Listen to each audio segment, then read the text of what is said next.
Hello दोस्तों, नमस्ते। हिंदी साहित्य ज्ञान ट्री में आपका स्वागत है। हिंदी साहित्य ज्ञान ट्री में आपका स्वागत है। हिंदी साहित्य ज्ञान ट्री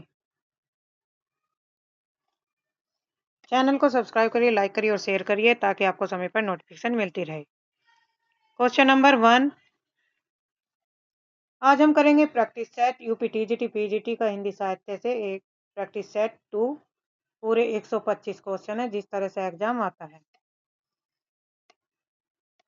कृत्य कर्मणो कृति इत्यनेन सूत्रेण का विभक्ति विधेयत्य क्या है? तो राइट आंसर है ऑप्शन बी, षष्ठी विभक्ति है इसमें। व्याख्या इसमें संस्कृत व्याकरण के इस सूत्र के अनुसार जब किसी शब्द में कृत प्रत्यय लगता है तो उसके कर्ता या क्रम में षष्ठी विभक्ति का प्रयोग होता है। दूसरा क्वेश्चन है, राम रावणम हमारे में कौन सा लकार है? लिट लकार, लट लकार, लंग या लट? तो राइट आंसर होगा ऑप्शन ए, लिट लकार का है। लिट लकार में ममारे शब्द मृ धातु का लिट लकार परोक्ष धातु का परोक्ष भूतकाल का रूप है। लिट लकार का प्रयोग उन घटनाओं के लिए होता है जो बहुत पहले घटित हुई हो। तो लिट लकार का प्रयोग किसके लिए होता है? जो घटना बहुत पहले हो चुकी हो, पास्ट के लिए। पितृ शब्द के प्रथमा बहुवचन का रूप है पितु, पितरा, पितर या पितार। तो राइट आंसर होगा पितर।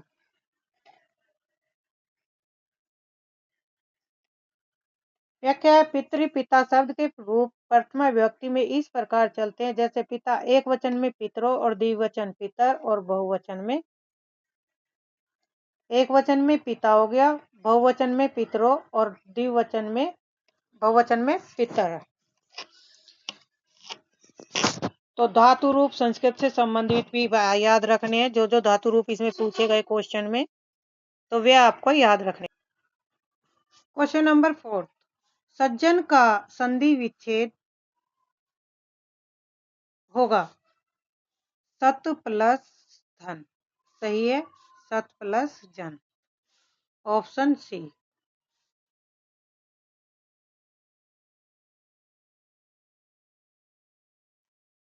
अन्य विकल्प क्या है? गलत है। व्याख्या इसमें, यह व्यंजन संधि का उदाहरण है। जब तय के बाद जय आता है तो तय भी जय में बदल जाता है। आंख का काजल चुराना मुहावरे का अर्थ है। राइट आंसर है सामने या पास की वस्तु चुरा लेना।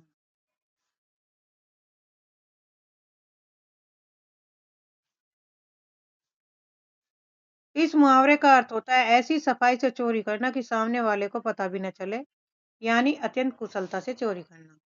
किस वाक्यांश के लिए सही शब्द लिखा गया है?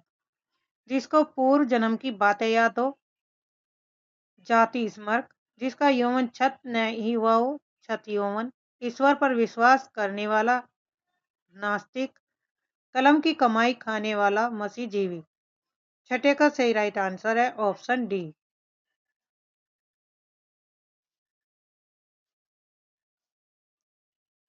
Option D.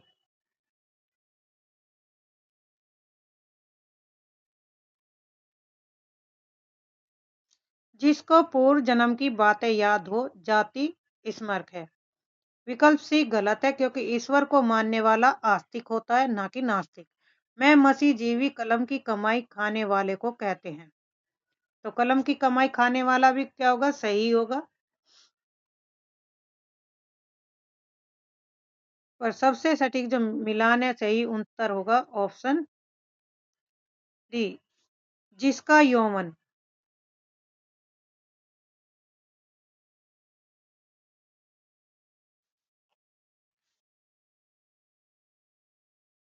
जिसका यौवन, तो इसका होगा चिर यौवन।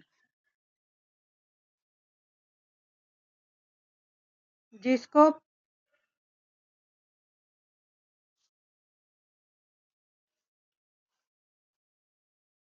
ईश्वर पर विश्वास करने वाला नास्तिक नहीं आस्तिक होता है।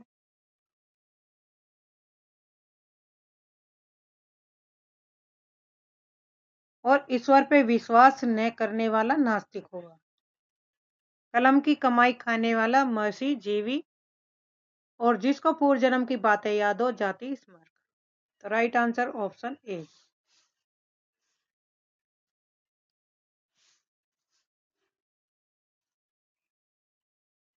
इसमें दो ऑप्शन है, डी और ए।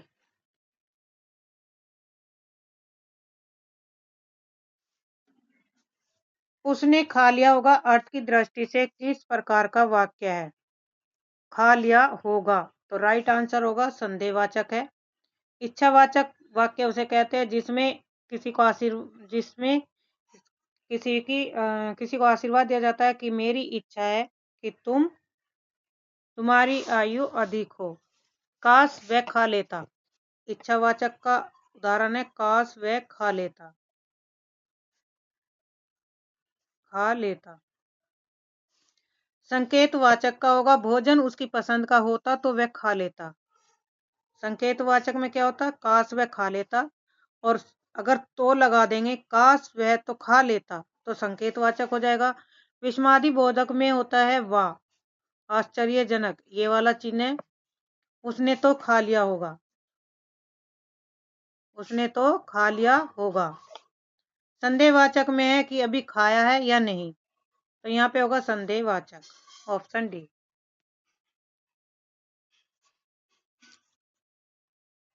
इस वाक्य में क्रिया के होने में संदेह प्रकट हो रहा है, पक्का नहीं पता कि खाया है या नहीं, इसलिए यहाँ पर संदेहवाचक है।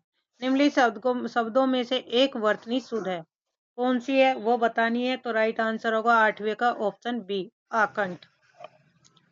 आकंठ क्या है? शुद्ध वर्तनी वाला है, जबकि आधीन और अकस्मात, तांडव, ये सब क्या है? गलत है। आधीन का शुद्ध रूप होगा अधीन। अकस्मात का होगा अकस्मात। अकस्मात ये शुद्ध रूप है, जो मैं लिख रही हूँ ये गलत है। आकंठ तांडव, तांडव का है अकांड, आ नहीं लगेगा, बल्कि क्या होगा? अकांड तांडव, ये शुद्ध रूप। तो राइट आंसर होगा ऑप्शन बी। आधीन गलत है, शुद्ध अधीन होगा। आखंड गलत है, शुद्ध आकंठ होगा। अकस्मात पूरी तरह से शुद्ध वर्तनी है। आदान के लिए विलोम होगा प्रदान, ऑप्शन डी। 90 का सही राइट आंसर है। आदान का अर्थ प्रदान होता है। अतिवृष्टि, अतिवृष्टि का विलोम शब्द कौन सा है? 10वें का सही राइट आंसर है, ऑप्शन ए, अनावृष्टि।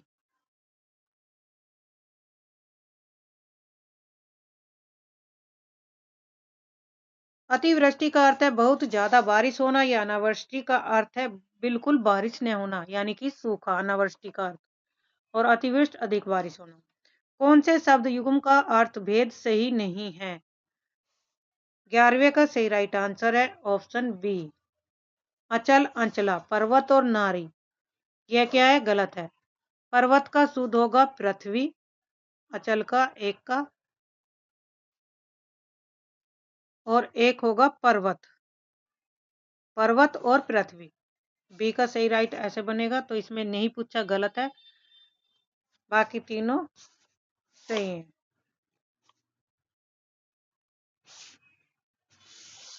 अचल, अचला, पर्वत, नारी। अचल का अर्थ पर्वत सही है, लेकिन अचला का अर्थ पृथ्वी या धरती होता है, नारी नहीं, इसलिए यह युग्म गलत है।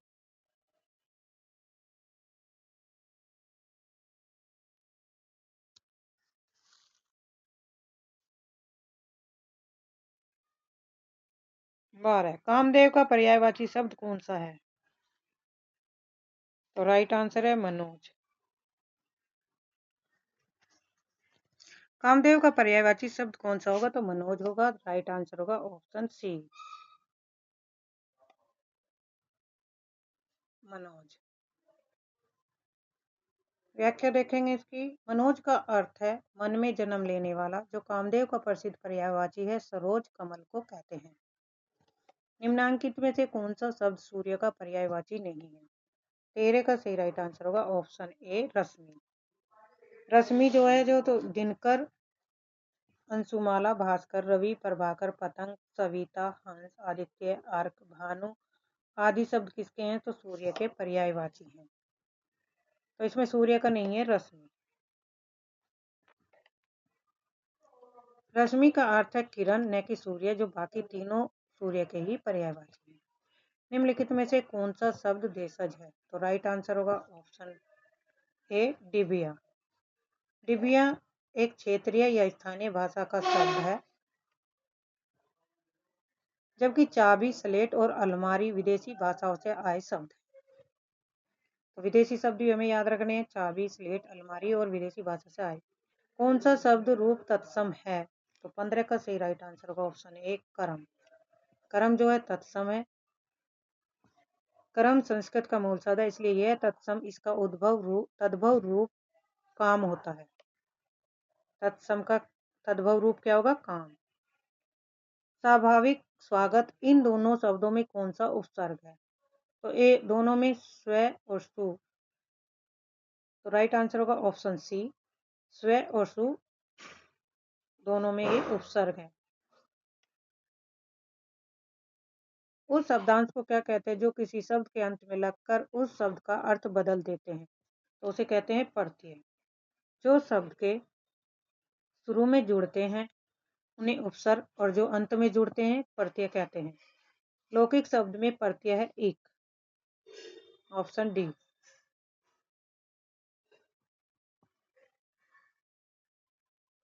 लोक प्लस एक, तो लौकिक और यहाँ पे एक प्रत्यय का हुआ। 19 का नीलोत्पल में कर्मधारय समास,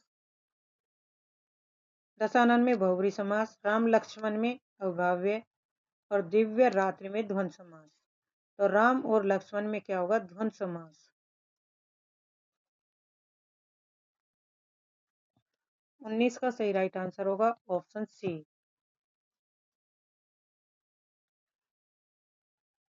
राम लक्ष्मण में द्वंद्व समास है, राम और लक्ष्मण अविभाज्य नहीं। चौराहा, चौराहा में कौन सा समास है? तो द्विगु समास है, जिसमें पहला पद क्या होता है? संख्यावाची, और दूसरा पद संज्ञा। राइट आंसर होगा इसमें द्विगु समास। जिस समास का पहला पद संख्यावाचक नंबर बताने वाला उसे द्विगु समास कहते हैं, जैसे चौरा, चार राहों का समूह। प्रजाहित में कौन सा समास है? तो राइट आंसर है तत्पुरुष। तत्पुरुष में का, की, के, कर्ता, का, की, के, तो क्या लगते हैं? ये परसर्ग का लुप्त होता है। इसका विग्रह होगा प्रजा का हित। धर्म बुद्धि में समास है कर्मधारय।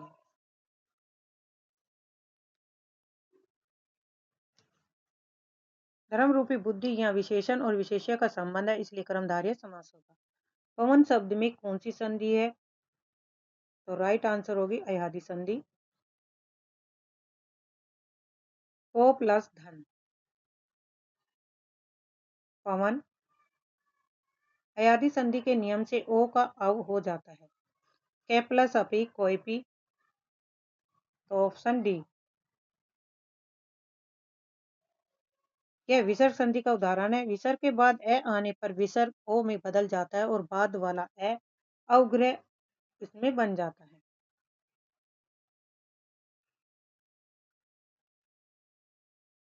उच्चित शब्द का सही संधि विच्छेद होगा उत धन श्रेष्ठ, ऑप्शन ए। व्यंजन संधि का उदाहरण है। यह व्यंजन संधि का नियम है, जब तय के बाद से आता है तो तय का छह और से का छह में हो जाता है। दिग्गज का संधि विच्छेद क्या होगा? दिक धन गज, ऑप्शन डी। ये भी किसका है? व्यंजन संधि का उदाहरण है। यहाँ व्यंजन संधि का जसत्व नियम लगा है। जब वर्ग के पहले वर्ण क के बाद कोई सघोष वर्ण ग आता है तो पहला वर्ण अपने ही वर्ण के तीसरे वर्ण ग में बदल जाता है। उच्च खल शब्द का संधि विच्छेद क्या होगा? उत धन श्रृंखल। Option A. ऑप्शन सी उत धन श्रृंखल, ये इसका सुधरूप होगा। यहाँ पे इसकी व्याख्या दी गई है। यहाँ भी तय और सय वाला नियम लगा है। शुद्ध वर्तनी वाला श्रृंखल होती है, इसमें री से ऋषि की मात्रा होती है। अत्याचार, अति प्लस आचार, तो इसमें होगी यन संधि। Option B. अतिधन आचार अत्याचार, जब छोटी बड़ी के बाद कोई असमान स्वर आए तो ई का यह हो जाता है। साधु आ रहे हैं, वाक्य में साधु का वचन निर्धारित कीजिए, तो इसमें होगा बहुवचन। क्रिया रहे हैं से पता चलता है कि यहाँ से एक से अधिक साधु की बातें हो रही हैं, इसलिए बहुवचन है। कविता का बहुवचन है कविताएं। Option B. कविताएं, चांद वाले बिंदु वाला। अकारांत स्त्रीलिंग शब्दों के अंत में य जोड़कर बहुवचन बनाया जाता है। निम्नलिखित शब्दों से स्त्रीलिंग का शब्द बताइए। टकसाल, दाग, घर, खीरा। तो राइट आंसर होगा ऑप्शन के टकसाल। टकसाल झांसी के ढलते हैं स्त्रीलिंग शब्द है, जैसे टकसाल बैठी है, जबकि दाग, घर और खीरा पुल्लिंग है। अप्रमाणिक शब्दों के लिंग निर्णय का आधार बताइए। 32 का आंसर होगा इसमें ए और बी दोनों से ही। उनके साथ प्रयुक्त क्रिया और उनके साथ प्रयुक्त विशेषण अप्राणिक शब्दों के लिंग निर्णय का आधार है। निर्जीव वस्तुओं का लिंग हम अक्सर उनके साथ लगने वाली क्रियाएं जैसे दही खट्टा है या विशेषण से पहचानते हैं। लिंग की दृष्टि से दही क्या है? तो पुल्लिंग है। Option B. हिंदी में दही को पुल्लिंग माना जाता है। हम कहते हैं दही खट्टा है, न कि खट्टी है।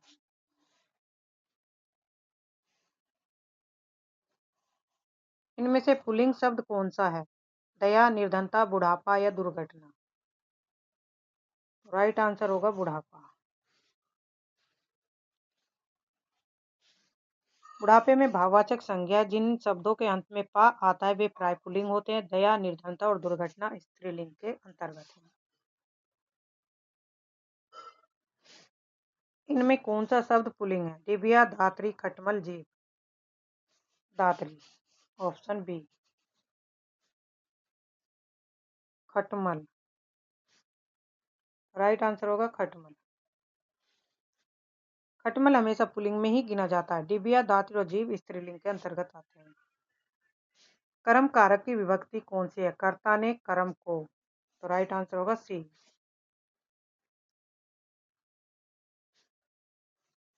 कारक चिन्हों के अनुसार कर्ता ने कर्म को और करण से। कारक के भेद कितने हैं? 5, 6, 8।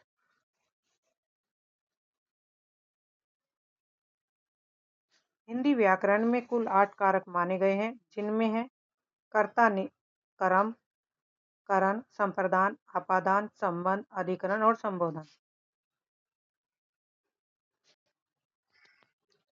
निम्नलिखित वाक्यों में से एक में करण कारक के विभक्ति चिन्ह का प्रयोग हुआ है, तो किसमें हुआ है? ऑप्शन ए पैरों से चलना यात्रा, प्राणों से चलना जीवन, आकाश से गिरी एक बूंद, रेल से उतरा मुसाफिर या पेड़ से गिरा सेब। तो राइट आंसर होगा पैरों से चलना। करण कारक का अर्थ है साधन, यहाँ पैर चलने का साधन है। बाकी तीनों बी सी डी में अलग होने पर अपादान को दर्शा रहा है। अपादान का अर्थ होता है पेड़ से गिरा से अलग हो गया, यानी कि जब टूटकर अलग हो जाता है वहां पे अपादान कारक होता है। मेरी लड़की कौन है वाक्य में कौन सा कारक है? संबंध, अधिकरण, संप्रदान या कर्म। तो राइट आंसर है संबंध। लड़की का संबंध बताया गया। मेरी शब्द में रा री का प्रयोग संबंध बताने के लिए हुआ है, इसलिए यह संबंध कारक है। निम्नलिखित में से कौन सा शब्द विशेषण है? मेजपोश, मिठास, सोतेला या सरलता? तो विशेषण होगा सोतेला।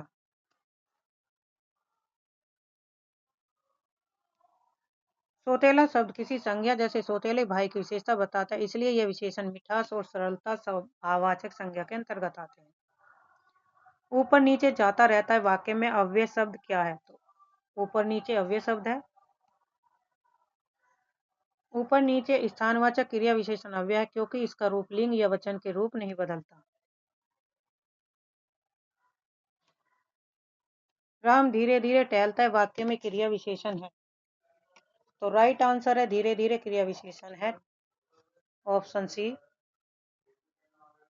जो शब्द क्रिया टहलना की विशेषता बताते हैं वे क्रिया विशेषण कहलाते हैं। यहाँ धीरे धीरे टहलने का तरीका बता रहा है। किस शब्द भेद का प्रयोग नाम पद के स्थान पर नहीं होता? सर्वनाम, जातिवाचक विशेषण या क्रिया? तो राइट आंसर है क्रिया।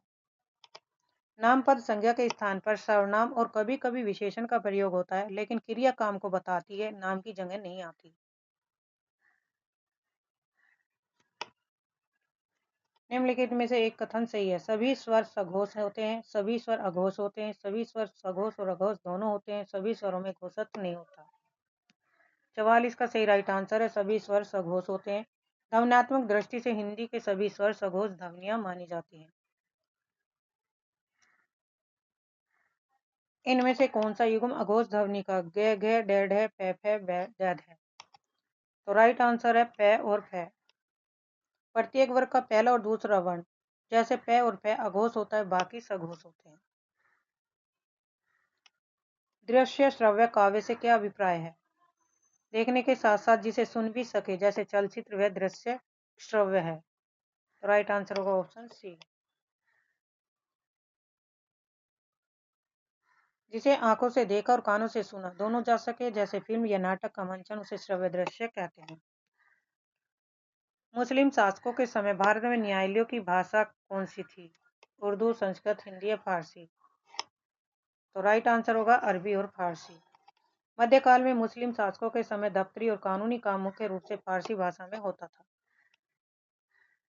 हिंदी के अंतर्गत मुख्यतः कितनी बोलियां बोली जाती हैं? तो मुख्यतः 17।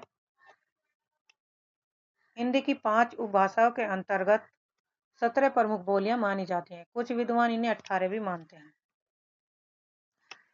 5वीं इनमें से किस बोली से संबंधित है? ब्रज से, खड़ी बोली से, बुंदेली से या अवधी से? 49 का है खड़ी बोली से।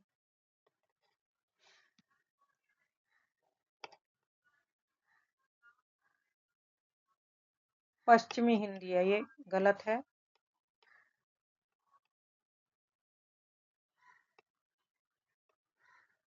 पश्चिमी हिंदी का संबंध किससे है? तो खड़ी बोली से। पश्चिमी हिंदी में 5 भाषाएं आती हैं। खड़ी बोली, कन्नौजी, हरियाणवी,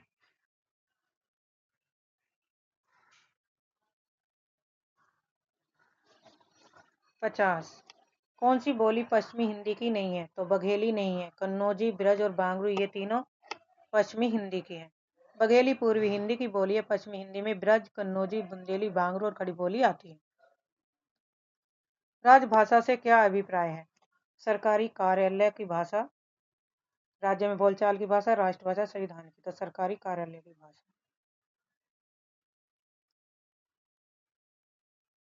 वर्तमान हिंदी का खड़ी बोली नाम किस कारण पड़ा? इसमें खड़ी मात्रा का प्रयोग अधिक होता है, इसे ध्वनि विन्यास कर्कश है, इसे खड़े खड़े सीखा जा सकता है, इसे खरी खोटी कहने की क्षमता है। तो राइट आंसर है इसमें खड़ी मात्रा का प्रयोग अधिक होता है। खड़ी बोली में अकारांत जैसे आता जाता या खड़ी पाई वाले अक्षरों का अधिक प्रयोग होने के कारण इसे नाम दिया गया खड़ी बोली। राम हृदय जाके नहीं विपत्ति सुमंगल ताई, राम हृदय जाके नहीं विपत्ति सुमंगल ताई। इनमें से कौन सा अनुप्रास है? श्रुत्यानुप्रास, वृत्या, लाटानुप्रास, छेकानुप्रास। तो राइट आंसर है लाटानुप्रास। जब एक ही शब्द या वाक्य की आवृत्ति हो और अर्थ तो वही रहे, लेकिन अन्वय संबंध करने पर भाव बदल जाए, उसे लाटानुप्रास कहते हैं।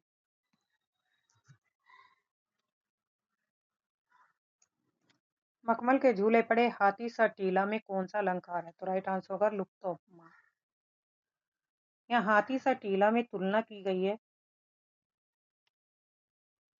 तुलना हो तो सा या लेकिन उपमा के चारों अंग उपमेय उपमान वाचक और साधारण धर्म पूरे नहीं, इसलिए यहाँ पे लुप्तमा।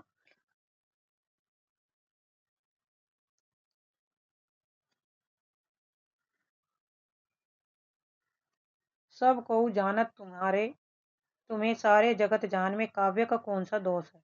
तो पुनरुक्ति दोष है, क्योंकि एक ही शब्द दो बार हो रहा। जगत माने संसार और जहान माने भी संसार। जगत और जहान दोनों का अर्थ एक ही है, संसार। एक ही अर्थ वाले शब्दों का बार बार प्रयोग करना पुनरुक्ति दोष कहलाता है।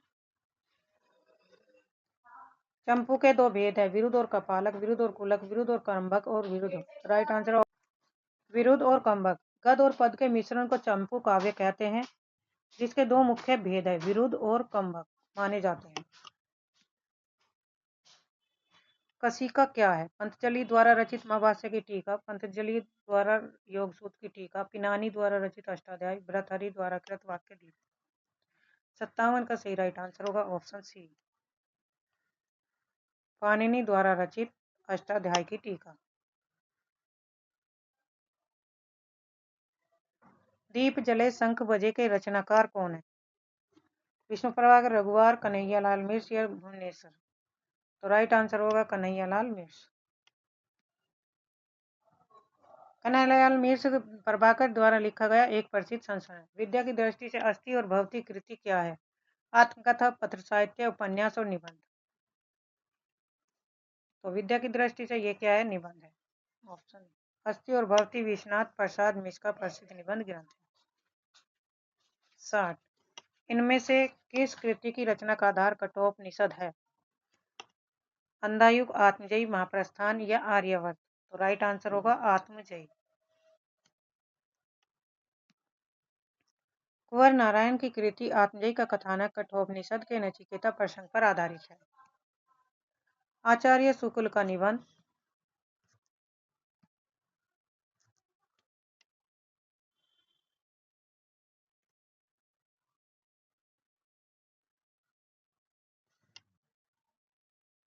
आचार्य शुक्ल का निबंध संग्रह चिंतामणि सर्वप्रथम किस नाम से प्रकाशित हुआ था?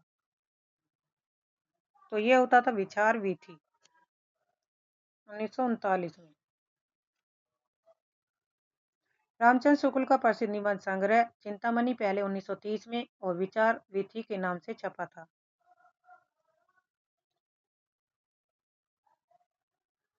प्रताप नारायण मिश्र के निबंधों की प्रधान विशेषता है सरलता, क्लिष्टता, गंभीरता या विनोद प्रियता। तो राइट आंसर होगा विनोद प्रियता। मिर्ची के निबंधों में हास्य, व्यंग और मौज मस्ती, विनोद प्रियता कूट कूट कर भरी है। निठल्ले की डायरी नामक हास्य व्यंग निबंध संग्रह किसका है? तो यह है हरिशंकर परसाई का, ऑप्शन डी। परसाई जी हिंदी के सबसे बड़े व्यंगकार माने जाते हैं। निठल्ले की डायरी उनकी बहुत चर्चित रचना है। ठलवा क्लब निबंध संग्रह किसका लेखक का है? तो ये राइट आंसर है राम गुलाब राय का, ऑप्शन बी। ठलवा क्लब बाबू गुलाब राय ने ठलवा क्लब जैसे निबंधों के जरिए समाज पर गहरा कटाक्ष किया। कफन और घीसू माधव कफन के पैसों का क्या करते हैं? पूड़ियाँ खरीदते हैं, बोतल भर शराब पीते हैं, उपयुक्त दोनों काम करते हैं, ऑप्शन डी।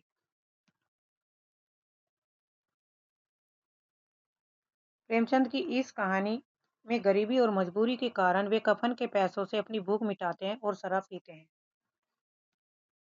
बी साहनी द्वारा रचित कहानी संग्रह नहीं है। भाग्य रेखा, वाटचू, काट का सपना और निशाचर। तो राइट आंसर होगा काट का सपना। काट का सपना गजानन माधव मुक्ति बोध की रचना है, बीस साहनी की नहीं। कानों में कंगना के लेखक कौन है? राधिका रमन प्रसाद, विश्वनाथ शर्मा कौशिक, चंद्र शर्मा गुलेरी ये गोस्वामी। तो राइट आंसर होगा राधिका रमन शर्मा, ऑप्शन ए। यह कहानी अपनी भावुकता और भाषा शैली के लिए प्रसिद्ध है, जिसे राधिका रमन प्रसाद सिंह ने लिखा था। कोसी का घटवार कहानी के लेखक कौन है? शेखर जोशी हैं। शेखर जोशी की ये कहानी पहाड़ के जीवन और विस्थापन के दर्द को दिखाती है। ताई कहानी के लेखक हैं विशंबरनाथ कोश शर्मा कौशिक। इस कहानी में पारिवारिक संवेदना और ईर्ष्या पर आधारित एक मर्मस्पर्शी कहानी है। खंजन नयन के रचनाकार कौन है? तो राइट आंसर है अमृतलाल नागर। यह उपन्यास महान कवि सूरदास के जीवन पर आधारित है। मैला आंचल उपन्यास का प्रकाशन कब हुआ था? तो 1954 में। और मैला आंचल किसने लिखा था? फणीश्वरनाथ रेणु ने। गोदान की भाषा के संदर्भ में कौन सा वाक्य गलत है? भाषा का सटीक अर्थ, सार्थक प्रयोग, व्यंजनापूर्ण प्रयोग, कठिन भाषा, सरल बोलचाल की भाषा। 72 का सही राइट आंसर है ऑप्शन सी, कठिन भाषा। गोदान की भाषा अत्यंत सरल, ग्रामीण और बोलचाल की है। कठिन भाषा वाला विकल्प गलत है। सुरंग में सुबह उपन्यास के लेखक हैं शिवमूर्ति, मिथिलेश्वर, सजीव और अमरकांत। तो 73 का सही राइट आंसर है मिथिलेश्वर। मिथिलेश्वर ग्रामीण जीवन और किसानों की समस्याओं पर लिखने वाला प्रमुख उपन्यासकार है। मैला आंचल उपन्यास किस प्रकार का? तो यह एक आंचलिक उपन्यास है। आंचलिक का अर्थ है जो किसी विशेष क्षेत्र अंचल की लोक संस्कृति, भाषा और समस्याओं को दिखाए। बावन दास इनमें से किस उपन्यास का पात्र है? तो राइट आंसर है मैला आंचल का। बावन दास मैला आंचल एक बहुत ही महत्वपूर्ण गांधीवादी विचारधारा वाला पात्र है। हिंदी का प्रथम मौलिक उपन्यास किसे माना है? तो आचार्य रामचंद्र शुक्ल ने परीक्षा गुरु को। प्रकाशन वर्ष 1882 में श्रीनिवास दास, लाला श्रीनिवास दास द्वारा रचित उपन्यास है। हिंदी में नोवेल के अर्थ में उपन्यास पद का प्रथम प्रयोग किसने किया? तो राइट आंसर है भारतेंदु हरीशचंद्र ने। भारतेंदु हरीशचंद्र ने ही सबसे पहले नोवेल के लिए उपन्यास शब्द का प्रयोग अपनी पत्रिका कवि वचन सुधा में किया था।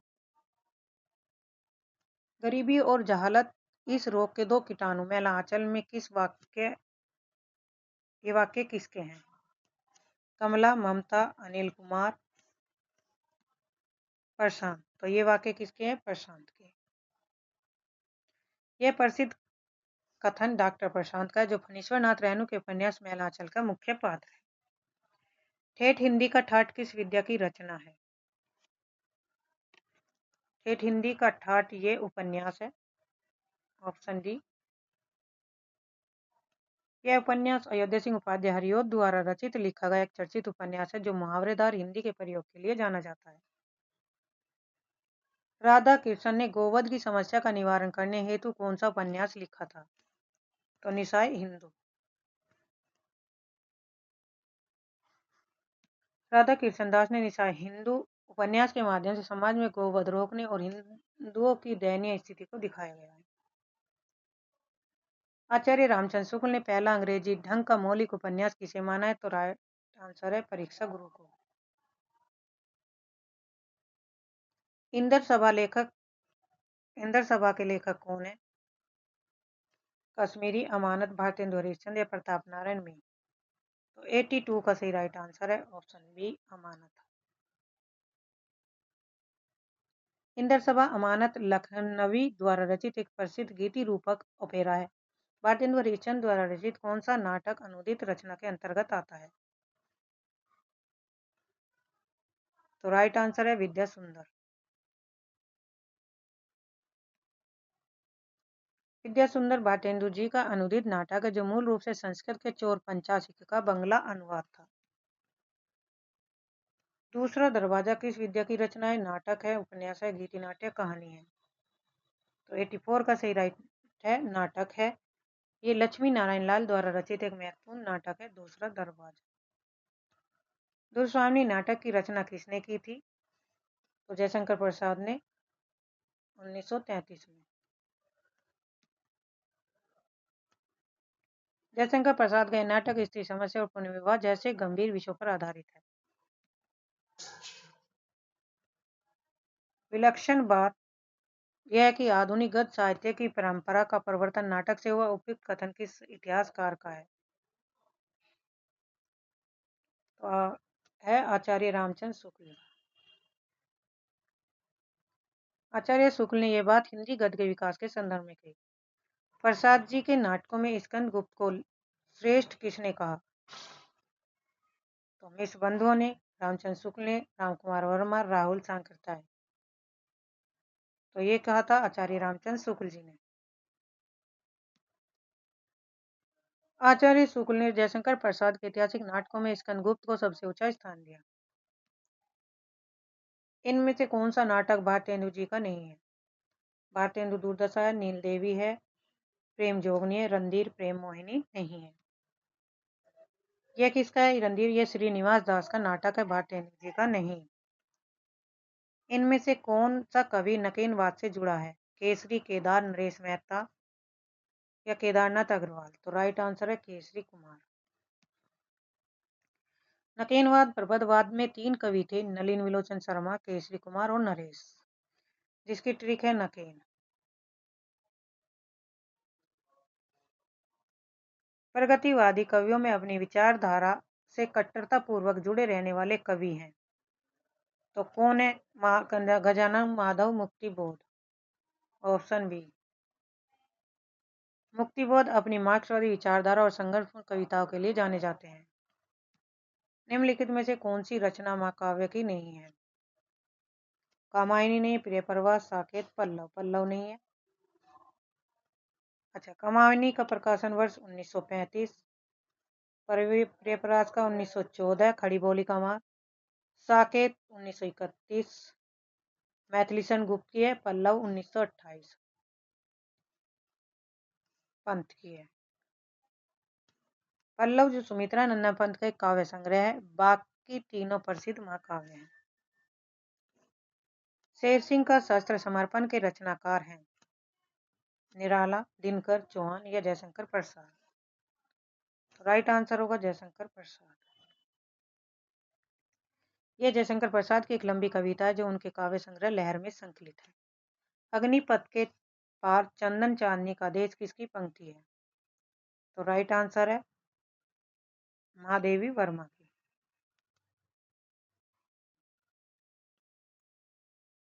महादेवी वर्मा एक रहस्यवादी और आध्यात्मिक भाव वाली पंक्ति महादेवी वर्मा की रचना है। कामायनी किसकी पुत्री है? श्रद्धा की, मनु की, काम की, ईड़ा की? तो राइट आंसर होगा काम की। प्रसाद जी की कामायनी महाकाव्य की मुख्य नायिका श्रद्धा का ही नाम कामायनी है क्योंकि वह काम गोत्र की कन्या थी, इसलिए इसका नाम कामायनी पड़ा। सुमित्रा नंदन पंत की काव्यकृति नहीं है। तो दीप सखा नहीं है। दीप सखा किसकी है? महादेवी वर्मा की।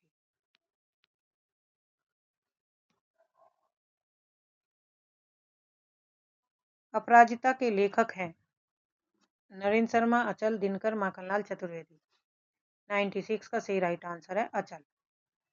रामेश्वर शुक्ल अचल मार्शलवादी कविता के प्रवर्तक थे और अपराजिता उनकी प्रसिद्ध कृति। रत्नाकर द्वारा रचित गंगा अवतरण किस छंद में लिखा गया? तो रोला में।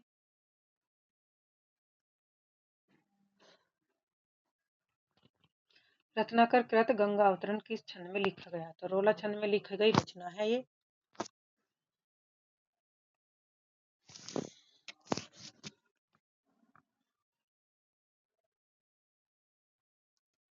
जगन्नाथ दास रत्नाकर ने अपनी प्रसिद्धि कृति गंगा अवतरण रोला छंद में लिखी। दिवस का अवसान समीप था, गगन था कुछ लोहित हो चला, तरु शिखा पर थी अब रजती कमलनी, कुल बल्लम की प्रभा। काव्य पंक्तियों का संबंध?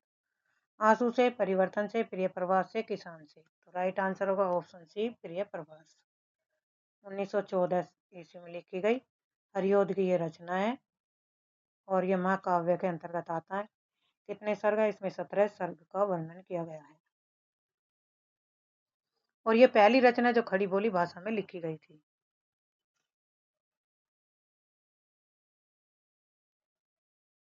उद्धव शतक के रचनाकार कौन है? तो उद्धव शतक के जगन्नाथ दास रत्नाकर। यह ब्रज भाषा काव्य परंपरा का एक बहुत ही सुंदर ग्रंथ है जिसमें कृष्ण और उद्धव का प्रसंग है।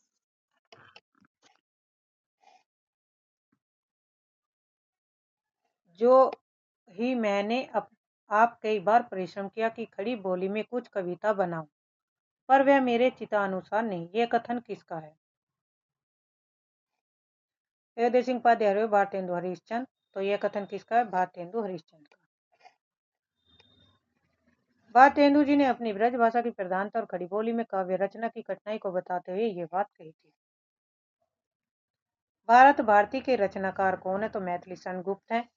भारत भारती का प्रकाशन वर्ष 1912 में हुआ था और इसके जो है कौन है? मैथिली शरण गुप्त। इनका जन्म 1886 ईस्वी में हुआ था।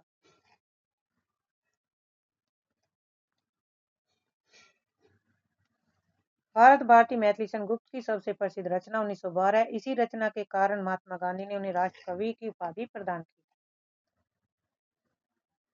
फागु की भीर अभिरन में गई, गोविंद ले गई भीतर गोरी किसके रचनाकार हैं? तो राइट आंसर है पद्माकर के।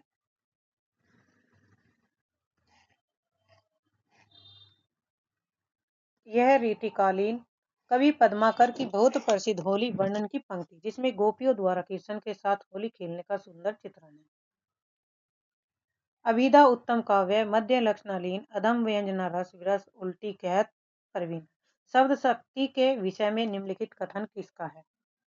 केशव का, भिखारीदास का, देव का और चिंतामणि का। तो राइट आंसर है देव कवि का। कवि देव ने इस दोहे के माध्यम से अमीधा शब्द शक्ति को सबसे श्रेष्ठ माना है। यह अक्सर परीक्षाओं में क्वेश्चन पूछा जाता है। शब्द शक्ति कितने प्रकार की होती है? 3 प्रकार की। नंबर 1, 3 प्रकार की शब्द शक्ति होती है, अमीधा, लक्षणा और व्यंजना।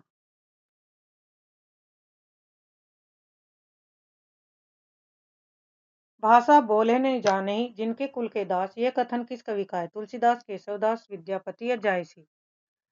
तो राइट आंसर होगा ऑप्शन बी, केशवदास। केशवदास के परिवार में संस्कृत का इतना बोला भाला था कि वे कहते थे कि उनके घर के नौकर दास भी भाषा लोक भाषा बोलना नहीं जानते। निम्नलिखित में से कौन सा मतीराम का ग्रंथ नहीं है? तो नहीं है रसराज, रसविलास, ललितलाम, छंदसार। तो राइट आंसर 105 का ऑप्शन बी, रसविलास।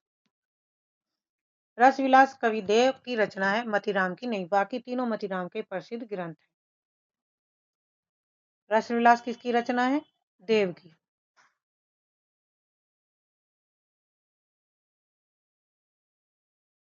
किसी कवि का यश उसकी रचनाओं के परिमाण के हिसाब से नहीं होता, बल्कि गुण के हिसाब से होता है। शुक्ल जी का यह कथन किस रीतिकालीन कवि के संबंध में? सेनापति, पद्माकर, बिहारी भूषण। तो राइट आंसर होगा बिहारी। रामचंद्र शुक्ल ने बिहारी लाल के बारे में कहा था कि उन्होंने केवल एक ही रचना बिहारी सत से लिखी, लेकिन वे गुणों में इतनी श्रेष्ठ है कि उन्हें अमर कर दिया। नहीं पराग नहीं मधुर, मधुर नहीं विकास ही काल, अली कली ही शोभिधियों को आगे कौन हवाल। उपयुक्त काव्य पंक्तियां किस भाषा में है? तो राइट आंसर है ऑप्शन ए, अवधी, ब्रजभाषा, खड़ी बोली और मैथिली। तो राइट आंसर है ब्रजभाषा में ये पंक्तियां हैं। कवि बिहारी लाल का प्रसिद्ध दोहा रीतिकालीन कविता मुख्य रूप से ब्रजभाषा में ही लिखी गई है। इनमें कौन सी रचना सेनापति की है? श्रृंगारनिन्य, कविकुल, पात्रु, छंदमाला या कवित रत्नाकर। तो राइट आंसर है कवित रत्नाकर। कवित रत्नाकर सेनापति की सबसे महत्वपूर्ण रचना है, जिसमें उन्होंने प्रकृति और ऋतु वर्णन बहुत ही शानदार ढंग से किया है। निम्नलिखित में से सूरदास के भ्रमर गीत में किसकी प्रतिष्ठापना है? तो राइट आंसर सगुन की नीरसता, सगुन की आलोचना, संत मार्ग की प्रतिष्ठापना, सगुन की सरसता। राइट आंसर है सगुन की सरसता। भ्रमर गीत में सूरदास ने बुद्धों के निर्गुण ज्ञान पर गोपियों के सगुन प्रेम की विजय दिखाई, यानी सगुन भक्ति को श्रेष्ठ बताया है। भक्ति काल के किस कवि को जड़िया विशेषण से विभूषित किया गया? तो ये नंददास को किया गया है, ऑप्शन ए। इनके बारे में कहावत है कि और कवि गड़िया, नंददास जड़िया, यानी वे शब्दों को जड़ने और फिट करने में बहुत माहिर थे, कुशल थे। शुद्ध अद्वैतवाद दर्शन के प्रवर्तक आचार्य का नाम क्या है? तो बल्लभाचार्य है। वल्लभाचार्य जी ने शुद्धादेव मत चलाया था और पुष्टि मार्ग की स्थापना की थी। दशरथ सुत तिहु लोक बखाना राम नाम को मरम ने अनापित काव्य पंक्तियां किसकी हैं? तो राइट आंसर है कबीर दास की।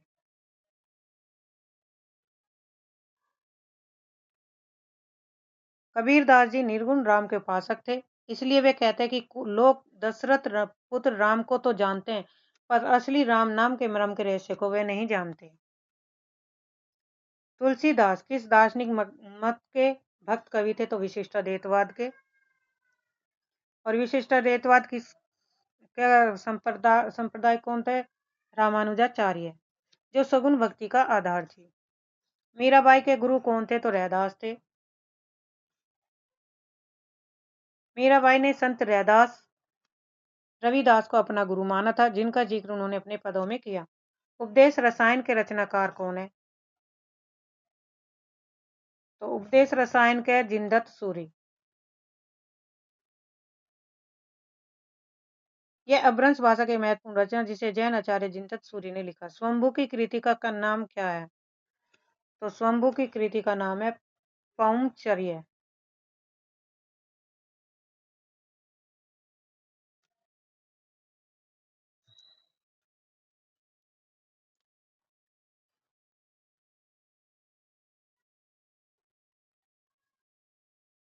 स्वयंभू को अपभ्रंश का वाल्मीकि कहा जाता है। पौंचर्य रामकथा पर आधारित उनका प्रसिद्ध महाकाव्य है। इनमें से कौन सा कवि आदिकाल का नहीं है? चंद्रबरदाई है, जगनिक है, दलपत विजय है, नाभादास नहीं है। नाभादास क्या है? राम भक्ति शाखा के कवि हैं, भक्ति काल के कवि मान जाते हैं नाभादास। नाभादास भक्ति काल के कवि, इन्होंने भक्तमाल लिखी थी, और बाकी तीनों आदिकाल वीर गाथा काल के कवि हैं। अपनी पहेलियों और मुकरियों के लिए जाने जाते हैं कौन? अमीर खुसरो। चंद्रबरदाई 12वीं सदी के, विद्यापति 14वीं के, अमीर खुसरो 1253 और हेमचंद 12वीं के सदी का इनका समय है। अमीर खुसरो ने जनता के मनोरंजन के लिए पहेलियां और मुकरियां 2 सुखने लिखे थे। आचार्य शुक्ल ने रासो शब्द का शब्द किस शब्द से माना है? तो रसायन से माना है। Option B. शुक्ल जी का मानना था बीसल देव रासों में बार बार आने वाले रसायन शब्द से ही रासो शब्द की उत्पत्ति हुई। गोरी सोवे सेज पर मुख पर डाले केस पंक्ति किसके द्वारा रचित है? तो ये अमीर खुसरो के है। Option D. कहा जाता है कि खुसरो ने यह मर्म स्पर्शी पंक्ति अपने गुरु निजामुद्दीन औलिया की मृत्यु पर शोक व्यक्त करते हुए कही थी। भाषा काव्य संग्रह किसकी कृति है? तो ये महेश दत्त शुक्ल की है। Option A. इसका प्रकाशन वर्ष 1873। आदिकाल को बीजोपन काल नाम किसने दिया? महावीर प्रसाद द्विवेदी ने। आचार्य महावीर प्रसाद द्विवेदी ने। हिंदी शब्दानुशासन के लेखक हैं किशोरीदास वाजपेयी। किशोरीदास वाजपेयी को हिंदी का पानी भी कहा जाता है, और हिंदी शब्दानुशासन उनका व्याकरण का महान ग्रंथ है। किस इतिहास लेखक ने अपने इतिहास ग्रंथ में लगभग 5000 कवियों का विवरण दिया? तो मिर्च ने, शिव सिंह सागर ने, आचार्य रामचंद्र शुक्ल ने, जॉर्ज ग्रियर्सन ने। तो राइट आंसर है मिर्च ने 5000 कवियों का वर्णन किया है। किस रचना में? मिर्च विनोद में। मिर्च विनोद में। 3 भाई थे, गणेश बिहारी, सुख बिहारी और श्याम बिहारी। निम्नलिखित में भाववाचक संज्ञा का शब्द बताइए। पंडित, मेधावी, बुद्धिमता या लघु? तो राइट आंसर ऑप्शन सी, बुद्धिमता। बुद्धिमता एक गुण या अवस्था भाव का नाम है, इसलिए भाववाचक संज्ञा। पंडित जातिवाचक है और मेधावी व लघु विशेषण है। तो ये थे 125 से संबंधित महत्वपूर्ण यूपी टीजीटी पीजीटी का प्रैक्टिस सेट। तो आप अपनी तैयारी जांच सकते, परख सकते। आज के लिए इतना ही। धन्यवाद।